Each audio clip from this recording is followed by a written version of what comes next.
So we will be discussing linguistics, and then in this particular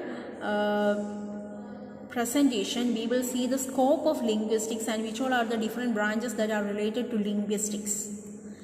So first of all, let's see what is linguistics. The word linguistics have been derived from Latin word named lingua meaning tongue and istics meaning knowledge or science. So etymologically, therefore, linguistics is the scientific study of language. Linguistics is a science which studies the origin, organization, nature and development of language descriptively in different ways. Descriptively, historically, comparatively, which we will be seeing later, and explicitly, and formulates general rules that are related to language. So there are two types: synchronic, diachronic, synchronic, comparative. And synchronic, we know that it is of at that time, how people speak and uses a language in a given community at a given time. Whereas diachronic is historical linguistics, which studies the development of a language through history, through time. In comparative linguistics, one is concerned with comparing two or more different languages. So the question is linguistics a science? Linguistics is the scientific study of language, and it employs careful methods to observe, record and analyze the various phenomena related to the subject matter and hopes to present unprejudiced, objective and verifiable descriptions. So it is a scientific study of language. It has got it is based on many observations that are made, many records many records have been done, and it is being analyzed many times, etc. The approach and methodology of linguistics is scientific. It is as inductive as science could be. Inductive in the sense like drawing general conclusions from specific to general, broad conclusions. So it is as inductive as science can be. It is just like science because it is based on observations, formations, hypothesis, testing, verification, tentativeness, predictions, etc. Like a scientist, a linguist observes his data, and some of his methods of observation includes simple listening, phonetic transcription, and even the use of some instruments such as oscillograph, sound spectrograph, chemograph, chromograph, mingograph, laryngoscope, endoscope, sonograph, orthophonoscope, etc. Like a scientist, a linguist has his language library too. Also, like a scientist, a linguist develops hypothesis, like that is the main what is the main thought based on which these observations are being done, these experiments are being done, or this research is being done, makes generalized statements and tests them against the fact of languages on the basis of observation. So he makes this hypothesis and he tests them based on the fact of languages he has, and he through the observations. First he observes linguistic events. He finds some similarities and contrasts it with the other sound generalizations. On the basis of these generalizations, he makes hypotheses, and these are tested further. These are tested further by further observations, and out of them is constructed a theory of how language works. From the theory are derived methods of making statements about linguistic events, and the statements link the theory to events which is set up for. A linguist also hopes to be in a position to make predictions about unobserved linguistic data, so he can make some predictions.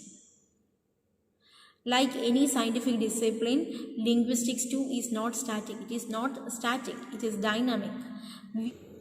Viewpoints and theoretical methods in the field change even in fundamental ways from time to time, and different aspects come to receive primary focus at different times.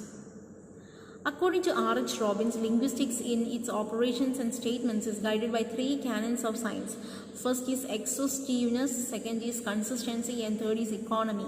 Exhaustiveness in the sense like the adequate treatment of all the relevant material.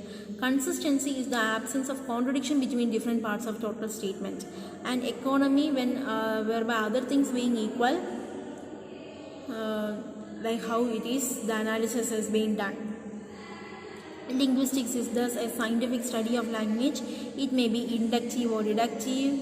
It can be objective, precise, tentative, systematic. It can be based on reportable facts, methods, principles.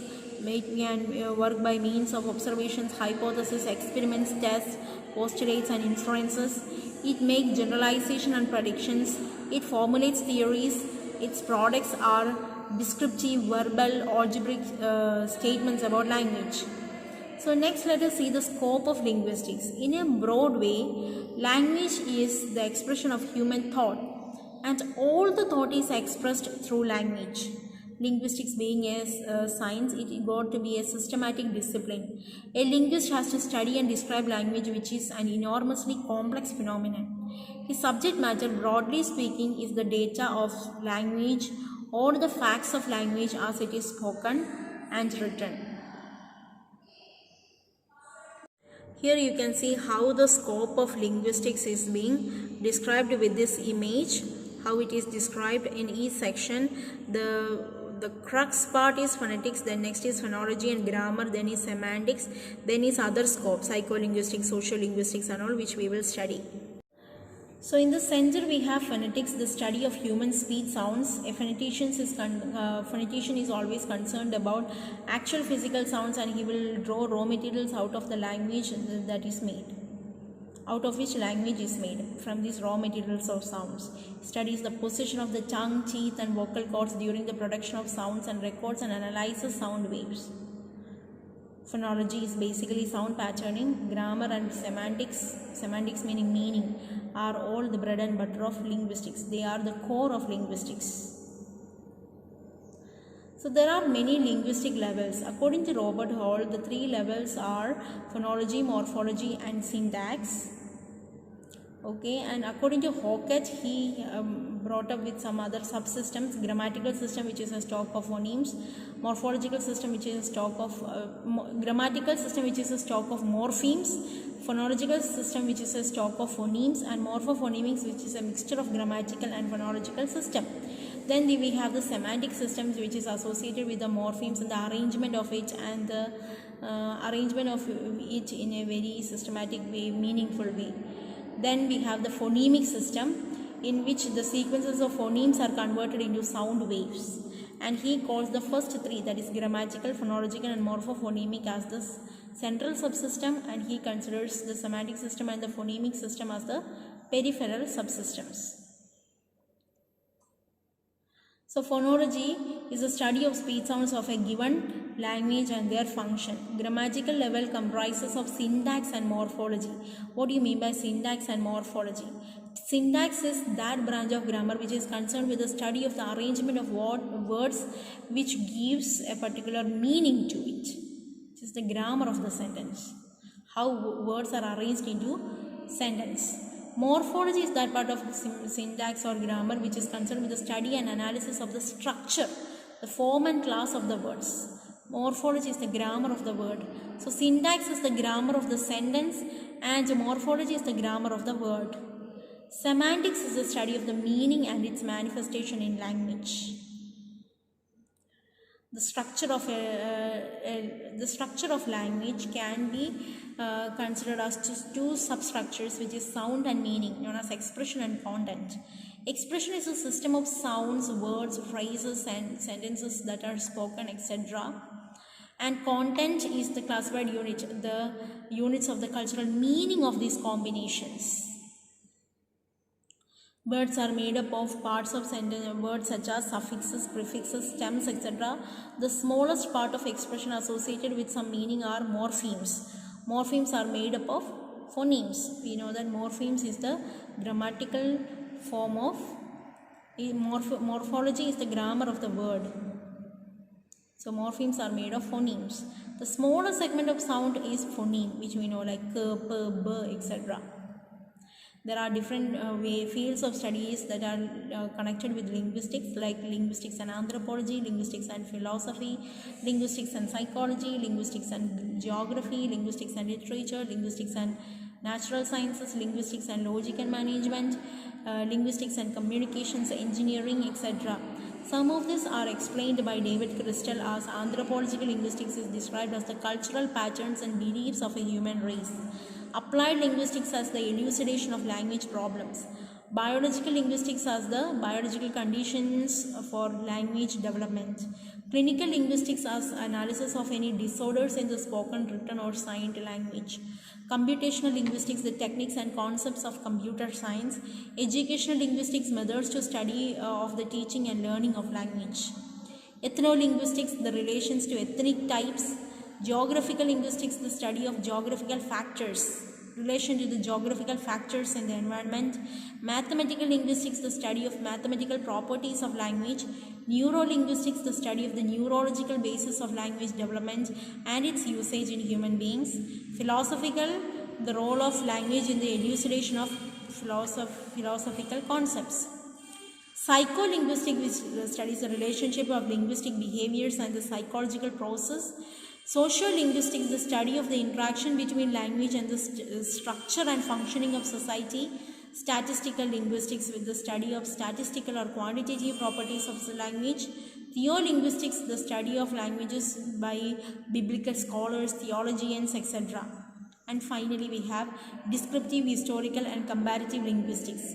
General linguistics includes a number of related subjects that are involved in language. General linguistics can be subdivided as descriptive linguistics, historical linguistics and comparative linguistics. Descriptive linguistics is concerned with the description and analysis of the ways in which language operates and used by a given set of speakers at a particular time, is of present. Okay. Whereas historical linguistics is the study of development of languages in the course of time, diachronic study. Whereas descriptivity is synchronic study. So historical linguistic studies the language change and the causes of the result of such changes, etc., that have occurred from time to time. Comparative linguistics is concerned with comparing one or more aspects of different languages. Comparative linguistics traces the evolution of language and by comparing one with another establishes the relationships between them. This comparison is generally done between the languages which are genetically related, that is, those that have developed from some common source.